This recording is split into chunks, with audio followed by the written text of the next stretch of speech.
Olá pessoal, Tia Rô terminou de gravar a aula de quê mesmo? Vamos lá de gramática, né? Agora eu vou começar a nossa gravação da aula de história de hoje. Pessoal, hoje vai ser bem tranquilo. A Tia Rosângela está muito feliz com o conteúdo do livro 4, porque ele é um conteúdo revisional, né? Pensa, se fosse tudo novidade na EAD, ia ficar tão difícil. Mas graças a Deus, né? Acho que eles previram a pandemia e pensaram assim, não, vamos fazer o livro 4 bem tranquilo, né? Para os professores não ficarem loucas, nem as mães dos alunos, e nem os alunos. O que a gente vai fazer hoje? Nós vamos fazer história, páginas 157 a 161. Deixa eu só te conferir aqui do C4, tá? Então eu vou colocar aqui para ninguém ficar com dúvida. Ó, de acordo aqui com a minha cabeça, se ela estiver boa, né? Que eu acho que ainda tá. Nós já estamos no C4. Em quais matérias? Ciências não.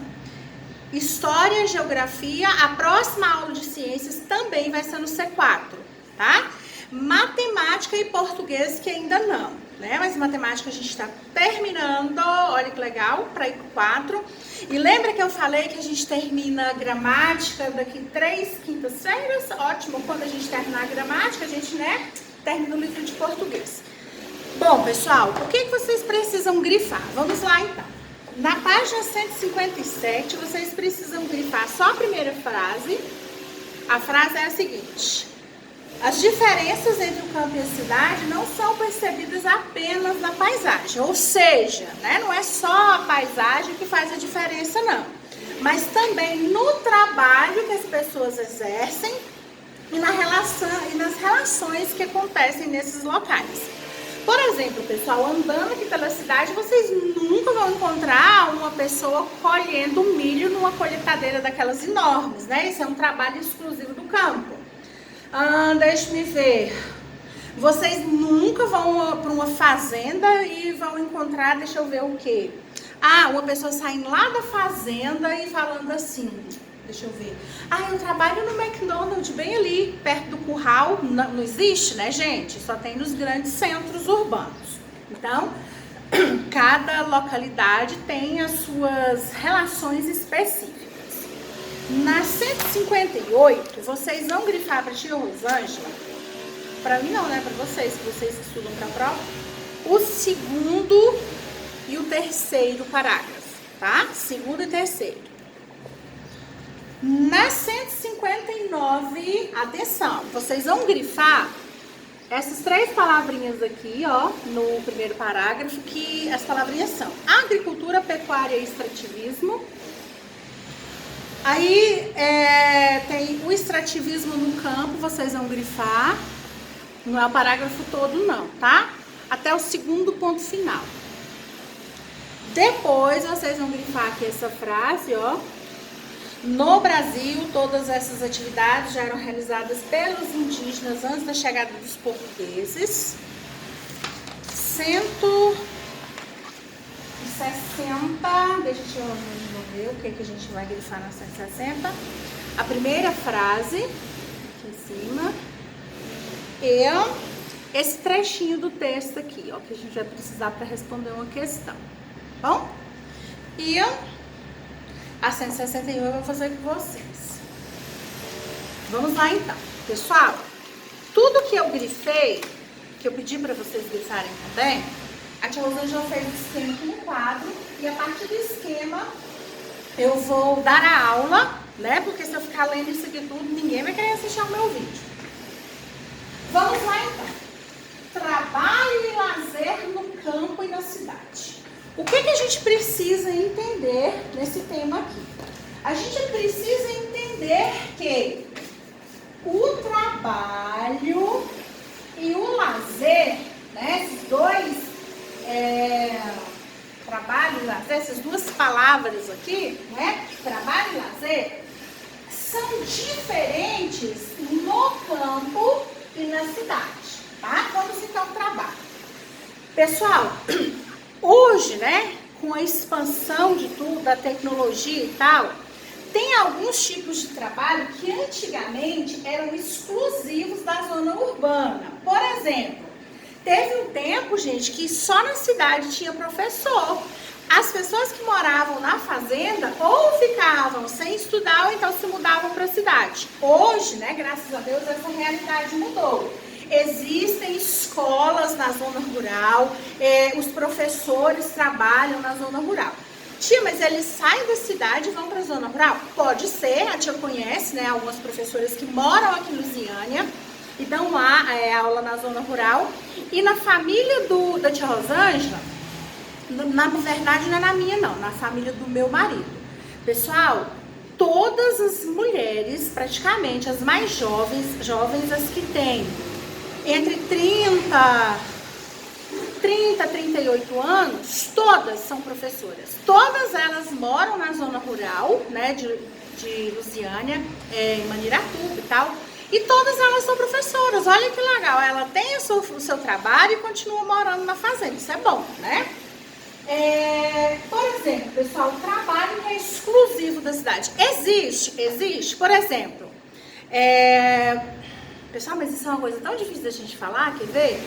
Vendedores de loja e tal. Gente, mas a tia Rosângela já viu uma loja na fazenda. Só que lá quem vende é a própria dona da mercadoria. Então não precisa contratar um funcionário, né?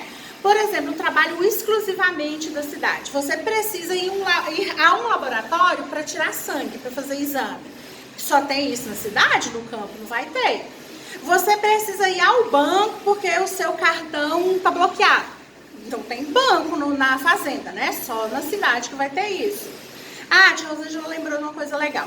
A pessoa que é aposentada, presta atenção, ela tem um cartão, né, do banco e a aposentadoria dela saiu. Antigamente, mas muito antigamente mesmo, a pessoa tinha que sair lá da fazenda, pegava um ônibus, carona, ou então alguém da família tinha carro, vinha para a cidade, ficava na fila do banco para pegar todo o dinheiro da aposentadoria para poder, né, guardar ou pagar as contas. Hoje tem uma coisa muito legal. Nem o aposentado que mora na fazenda precisa vir sacar o dinheiro, porque hoje ele usa o seu cartão de débito, né? Olha que legal, né? Aí, tia, mas na fazenda passa, tá? Tia Rosângela vai muito a Maniratuba. Gente, lá tem farmácia, posto de gasolina, hamburgueria, vários tipos de comércio. Lá, tudo quanto é lugar passa cartão, né? É o progresso, a tecnologia que chegou até a zona rural. Pessoal, as formas de lazer da cidade, elas são bem diferentes, né, das formas de lazer do campo. Por exemplo, aqui na cidade a gente quer se divertir, a gente vai para o parque ecológico, a gente vai para o cinema, a gente vai para o restaurante, né, seja aqui no Valparaíso, em Brasília, enfim, e na fazenda. Para se divertir, vão tomar banho de rio, vão pescar, vão assistir um jogo de futebol, né? Que sempre numa roça tem um campo e o povo se reúne para jogar futebol, que a tia Rosângela já viu. Então é bem diferente as formas de lazer do campo e da cidade, né? Ah, tia Rosângela, lembra que eu falei que eu não conhecia o Parque Ecológico? Gente, deixa eu contar. No Dia das Crianças, foi feriado, a gente não teve aula, a tia Rosângela saiu e eu nunca tinha ido ao Parque Ecológico, né? E aí eu comentei com meu marido que eu nunca tinha ido lá. Ele falou, não, vou passar lá então pra você conhecer. Gente, aquilo lá era Trindade. Quem já foi a Trindade sabe do que eu tô falando. Aparecida do Norte, cidade turística, não tinha gente, eu nunca vi tanto menino na minha vida. Nós demoramos quase 1 hora para entrar, fazer aquela volta lá em cima e sair. Tanta criança, tanta gente que tinha. E nesse dia a tia Rosângela encontrou a Daça lá, irmão dela, né? A tia até matou um pouquinho de saudade dos dois. Bom, pessoal, agora vamos lá. O trabalho e suas relações no campo. Olha só, isso aqui a gente já estudou, hoje é só revisão. No campo, gente, as 3 formas de trabalho, de sustento que tem, claro que tem mais, a gente está falando as mais importantes. É a agricultura, a pecuária e o extrativismo. A gente já estudou isso, né? A agricultura é a criação de animais para o consumo humano. Desculpa, a tia Rosângela falou errado, tá? A pecuária, tá? É a criação de animais, né? Para esses animais serem usados na alimentação humana. E também, pessoal, não só na alimentação, né? A prioridade é a alimentação, mas, por exemplo, o couro da vaca. Com o couro faz bolsa, sapato, cinto, né? Etc.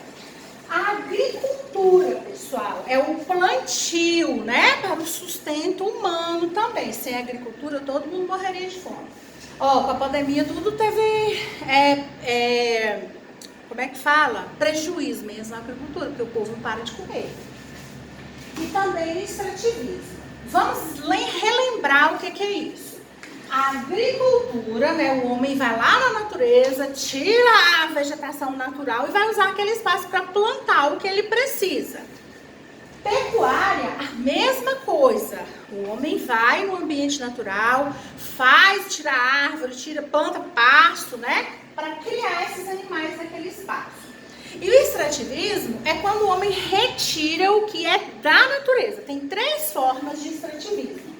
Tem o extrativismo animal, o vegetal e o mineral.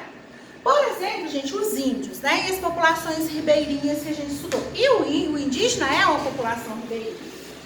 Eles fazem extrativismo, né? Animal e vegetal. O mineral a gente não sabe, pode ser que alguém pratique. Por quê? Porque eles tiram, né, o sustento deles da natureza. Eles caçam, eles pescam, né? Eles, por exemplo, recolhem frutos na floresta, na natureza. Pessoal, só que aí tem um grande perigo, tá? O que aconteceria se todo mundo saísse matando os animais? Iam acabar, né? Então, o extrativismo animal, ele tem que ser feito de uma forma muito consciente, porque o homem não pode, né, matar todos os animais. Por exemplo, a tia Rosângela sabe que por aqui na nossa região não é crime matar javali. Sabe por quê? Porque a população de javalis, ela cresceu tanto, mas tem tanto javali aqui na nossa região e eles destroem lavoura, né? Então a caça de javali aqui na nossa região, ela não é proibida, pode, não tem problema. Mas deixa matar uma capivara para ver, vai preso, né? Por crime ambiental e é inafiançável. Então com a natureza a gente não brinca. O extrativismo vegetal, pessoal, pensa, sair derrubando tudo quanto é árvore. Pensa, vai acabar com a natureza. E o extrativismo mineral, a mesma coisa, né? A gente estudou o rompimento da barragem. A gente estudou, foi o de Brumadinho, né? Teve de Mariana, depois de Brumadinho. O homem vai usando tantos recursos naturais e ele vai causando um prejuízo na natureza. Olha só, aí vocês se perguntam assim, tia, quando que começou no Brasil o extrativismo? Tanto mineral quanto vegetal e animal, vegetal e mineral. Gente, desde antes de os europeus aqui chegarem, né? Quando aqui só tinha índio, eles viviam de quê? Viviam da natureza. Pegavam os animais da natureza, as plantas, né? Minérios, igual a tia Rosângela falou. Índio não dominava técnica de mineração, então para eles isso não tinha valor. E deixa a tia Rosângela contar uma coisa para vocês bem interessante. Quando os europeus chegaram aqui, né? Primeiramente foram os europeus de Portugal, eles continuaram fazendo extrativismo vegetal. Os índios iam lá, cortavam todo o pau-brasil que encontravam para quem? Para os europeus. Aí, gente, eles cortavam, guardavam em pequenos armazéns que chamavam feitorias, né? E quando as caravelas vinham de Portugal, os índios colocavam aquele monte de madeira e eles levavam para Portugal. Deixa eu te contar uma curiosidade. Ué, tia, mas por que os índios faziam isso? Primeiro, eles eram forçados, né? E os europeus contaram uma mentira para os índios. Eles falaram assim, olha, lá depois do mar tem irmãos, né, nossos que estão morrendo de frio porque não tem lenha para fazer fogueira para se aquecer. E os índios acreditaram. Então eles cortavam o pau-brasil, guardavam nas feitorias, depois colocavam nas caravelas, achando que estava ajudando os irmãos lá do outro lado do mar. Gente, depois veio um viajante de lá pra cá e contou para os índios que isso era mentira. Vocês não estão entendendo a revolta que foi. Aí os índios não quiseram mais fazer isso, né? Por isso que vieram, traficaram os dos africanos pra cá, que a gente vai estudar isso mais pra frente, já tô deixando vocês curiosos. Pessoal, agora pra gente finalizar, o que a tia Rosângela quer explicar? Olha só, esse sinal que a tia colocou aqui, tá? Vou fazer ele aqui pra vocês visualizarem melhor. É um sinal de igual, né, das operações, com um traço assim. Esse sinal, ele se chama diferente, tá? O nome desse sinalzinho é diferente. Olha só, extrativismo animal é diferente de pecuária. Por quê? No extrativismo animal, o homem vai lá e pega o que é da natureza. Pecuária é o homem que cria, né? Então, vamos supor assim, ele compra lá para a fazenda dele 6 vacas e um boi, por exemplo. E aí aquelas vacas vão dar crias, aquele monte de bezerro. Com o tempo ele vai estar com um monte de vacas, né? Para ele tirar leite, para ele vender para o frigorífico e tal. Então, não é da natureza, tá bom? Não é natural. Extrativismo vegetal é diferente de agricultura, tá? Quando você pratica agricultura, você que plantou aquele vegetal. No extrativismo vegetal, não. Você vai lá e tira o que é da natureza, tá? Ô tia, mas não pode. Não, gente. Já pensou se a gente ficar tirando tudo? Porque você vai lá e corta uma árvore que tem 200 anos. Ah, tia, mas eu planto outro no lugar. Mas só daqui 200 anos que você vai ter outra árvore daquela. Então, a natureza, ela não acompanha a destruição que o homem faz, né? O homem destrói muito rápido e a natureza é lenta para poder regenerar. Aí, pessoal, outra coisa que o homem tem que prestar atenção é que há recursos renováveis e não renováveis. Eu não entendi. Olha só. Uma árvore, ela é renovável? É. Eu posso desmatar, eu posso plantar outra no lugar, né? O petróleo, pessoal, o petróleo vai chegar uma hora que não vai ter mais. Por isso que os grandes engenheiros, né, eles já existe carro elétrico, né, já estão pensando em alguma coisa para substituir os combustíveis que vêm do petróleo, porque vai chegar uma época que não vai ter mais. Por quê? Porque tirou tudo. Então, é isso. Há recursos que são renováveis e há recursos que quando acabar, acabou, não tem mais. A tia Rosângela fica pensando assim, ó, para fazer alumínio, latinha de alumínio e tal, pega o recurso da natureza. Hoje se fabrica tanto produto embalado em lata de alumínio que vai chegar uma hora que não vai ter mais. E aí como é que o homem vai fazer, né?